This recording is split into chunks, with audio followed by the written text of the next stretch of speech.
Let us begin. The societal implications of conspiracy theories as shown through the lens of JFK's assassination. The best conversations are started with questions, so I have one for you. What's the point of a conspiracy theory? Actually, we should probably start simpler. What is a conspiracy? I'll tell you, it's not your first or second guess. A conspiracy isn't the secret group in the dark room that I know you're picturing, the forces, human or otherwise, pulling strings and making decisions. In the event that those individuals actually exist, that's not the conspiracy, those are the profiteers. The conspiracy is the secret, the unknown nature of their existence, informed by what we think we see around us, the outcome, the implications. We come to this conclusion based on what we saw, or maybe what we didn't see. Whether it's in the failed attempts, outright lies, or maybe even their fruits of their labor, a conspiracy is simply what was supposed to happen or what wasn't. The doubt about which one is the basis for our theories surrounding these conspiracies, conspiracy theories, as they are aptly called and then so quickly written off. But conspiracy theories should not be easily dismissed. They are not ineffective or unimportant. They can be world-shattering, politics-shifting, and overall far more important than we care to admit. Simply put, a conspiracy theory is born out of the presence of doubt, of the unknown. Something happened. Maybe it was supposed to, maybe it wasn't. But we don't know, and that's enough to start. But if doubt is all that's needed, why isn't everything we doubt a conspiracy? Why and how is society even functioning? Surely doubt is not enough. It may be the most crucial ingredient, but the recipe is incomplete. In order to answer any real questions about the implications or purpose of conspiracy theories and the effects they have, we must first remedy the key mistake we keep making when we discuss them. That issue is scale. When people talk about conspiracy theories, they focus on one or the other, as if they're separate, like we're picking our favorite flavor of alternative history or societal corruption. But the pitfalls of this kind of discussion is that it's so easy to get lost and too easy to discount others. Because if you already doubt what you've been told, there's nothing that anyone could tell you that is immune to your doubt. It's an endless cycle, a spiral of a conversation. But we don't need to fix the question we're asking, just the scale on which we expect an answer. It doesn't matter if the vaccine has microchips in it, or why Bush did 9/11, or even why lizard people are in our governments. There will never be an undoubtable answer. Instead, we have to talk about why we have conspiracy theories instead of which conspiracy is our favorite. We have to ask why. Not why the conspiracy occurred or didn't, but why don't we believe what we were told? Because the importance of a conspiracy theory doesn't exist or doesn't lie with what exactly happened. We'll never know, but rather its worth and its influence is based on the fact that we're still debating it. That doubt that we started with, that doubt that's necessary for a conspiracy theory, for a conspiracy at all, what does that mean for our society? What are those implications? Kasim, conspiracy theory expert, professor, philosopher, and author of the 2019 book Conspiracy Theories, makes this important distinction as well, asserting that there is a difference between a conspiracy and a theory about a conspiracy. Kasim also offered 5 qualifications for something to be considered a conspiracy theory. Then, and only then, can the purpose or the implications of a theory about a conspiracy be truly understood. I don't disagree, but I posit that doubt is the most crucial and in fact consistent underlying factor that JFK's assassination, as well as the subsequent conspiracies, are most exemplary of. The 5 requirements for a theory about a conspiracy are for it to be speculative, contrarian, esoteric, amateurish, and pre-modern. For something to be speculative, Kasim posits that it must be lacking in the ability to prove itself. In other words, if there is a government document that proves a false flag operation was planned, it's not a conspiracy theory to argue that one was in fact planned. The evidence exists. We have proof. That's why conspiracies like MKUltra aren't conspiracy theories, but rather legitimate conspiracies. In other words, if something is speculative, the proof is not based on the evidence we have, but on what we're missing. In the case of JFK, his assassination is not speculative, not because the theories are about JFK surviving. His body is proof enough, but rather about why he was killed, how many shooters there were, and the circumstances that occurred for a US president to die that day in Texas. But theories about the JFK conspiracy are speculative because that doubt is still present. In fact, even the witnesses that were interviewed and studied by the government, over 522 of them, have no clear story, and there's nothing concrete. People standing within feet of one another claim that there were single shooters and a single shot just as often as those that claim there were multiple shots and that a shooter was on a motorcycle. For something to be contrarian, it is simply to be in opposition to the norm. In other words, but a familiar phrasing, why don't we believe what we were told? For something to be a conspiracy, it must be inherently what is against what is known and accepted. Kassim points out that for those who believe their theories, the official view is, quote, part of the establishment's attempt to cover up the very conspiracy theory that the conspiracy theory is trying to expose. In the case of JFK, the cover story was that a charismatic, young, beloved American president was shot by a deranged solo gunman, ex-Marine who had embraced Soviet politics and defected. Thus, the conspiracy must be that the gunman wasn't alone, or it wasn't the captured gunman we know, or that there were some other reasons besides a personal and political vendetta that got JFK killed. Of course, JFK's death was investigated, and the public assassination had hundreds of witnesses. Yet almost immediately, quote, the killing of the popular young president was thought by many Americans to have been the result of a conspiracy rather than the act of an individual. This is important to note as the speculation continued, quote, despite findings to the contrary by the Warren Commission in 1964, which was established by Kennedy's successor, US President Lyndon B. Johnson, with the sole purpose of investigating the assassination.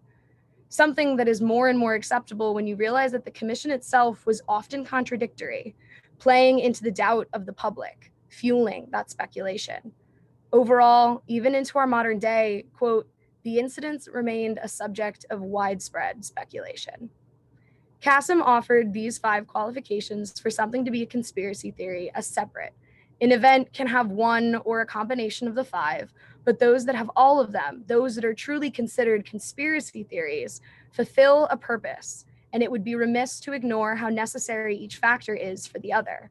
For instance, the speculative nature of JFK's assassination, the doubt surrounding motive and evidence and perpetrator is the cause, and the contrarian nature of the JFK conspiracy is the effect. In essence, we still don't believe what we were told because we are making conclusions based on the lack of evidence, not the evidence itself.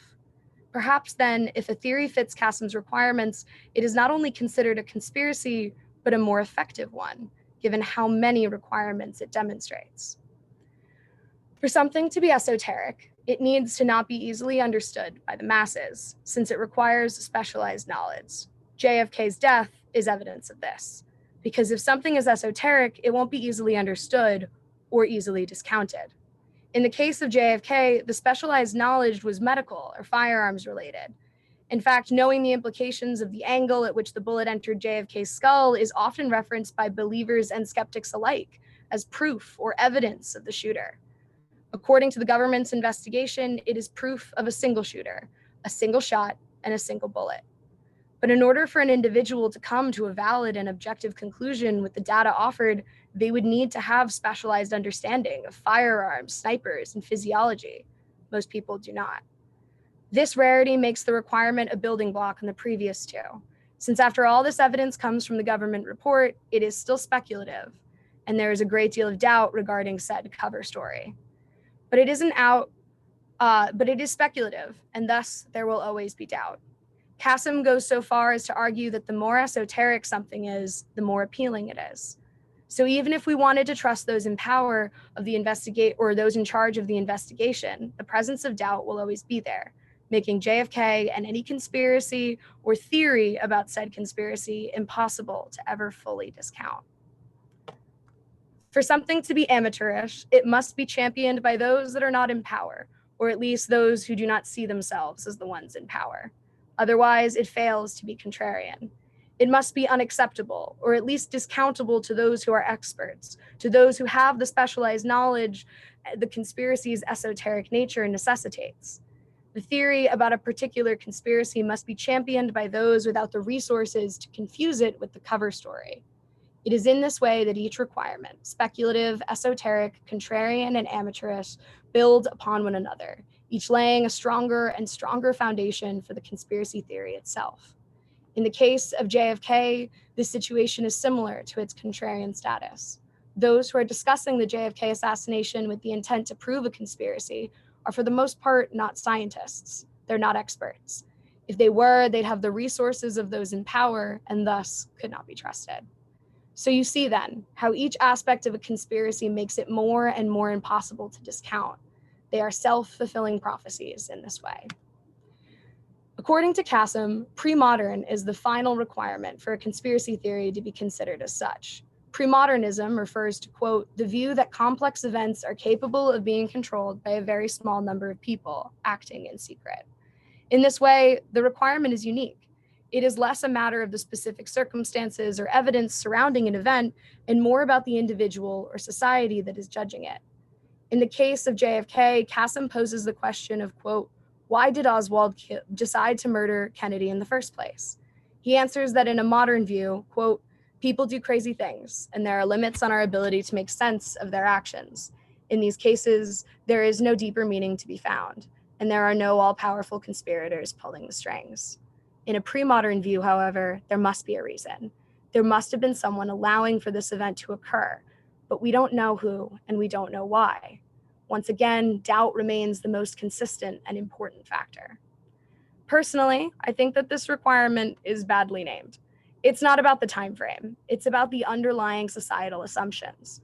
When one looks at conspiracies through a pre-modern lens, as Kassim necessitates, events are capable of being controlled, which means that nothing that happened was just random, but rather it must have been planned, decided upon by someone able to make those choices, someone able to commit those crimes and cover up those lies.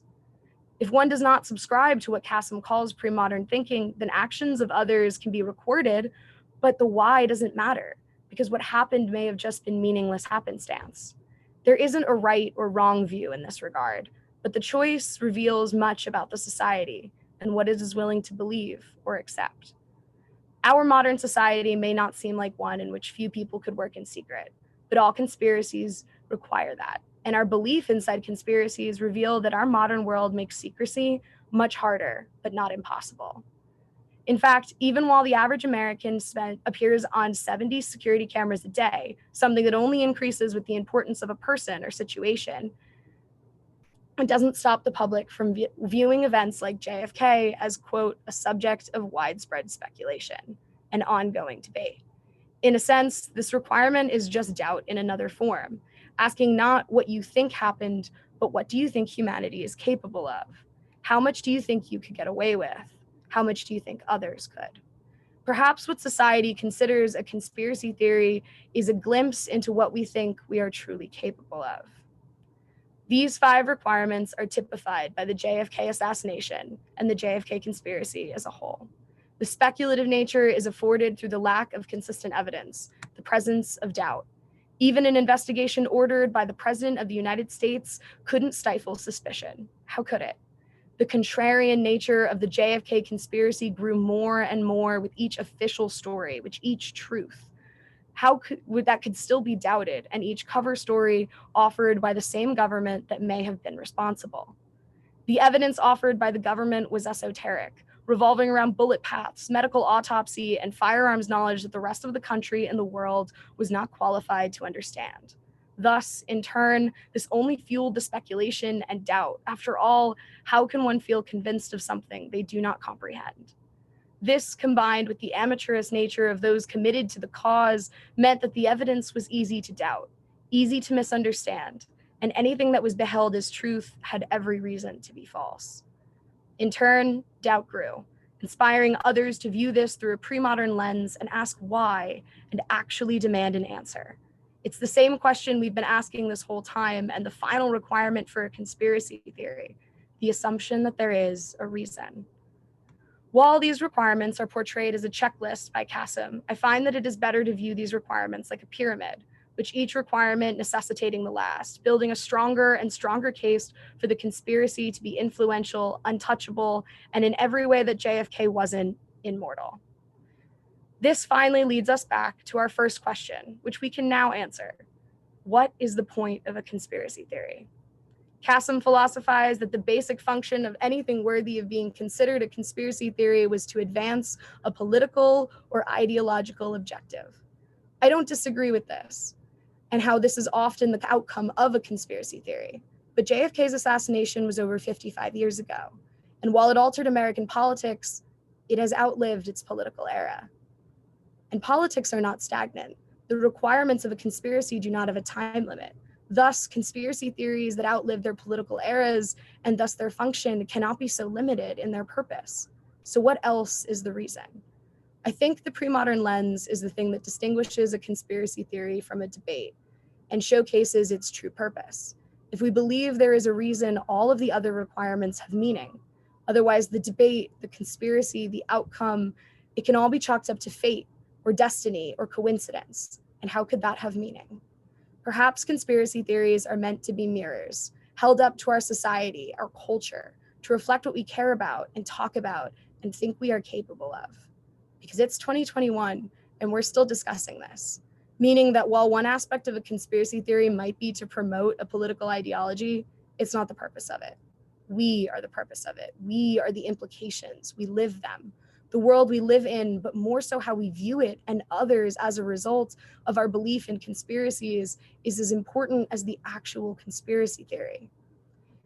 Thus, it is my understanding that the implications of conspiracy theories are limitless and unique, but a direct result of our actions and a mirror into our psyche.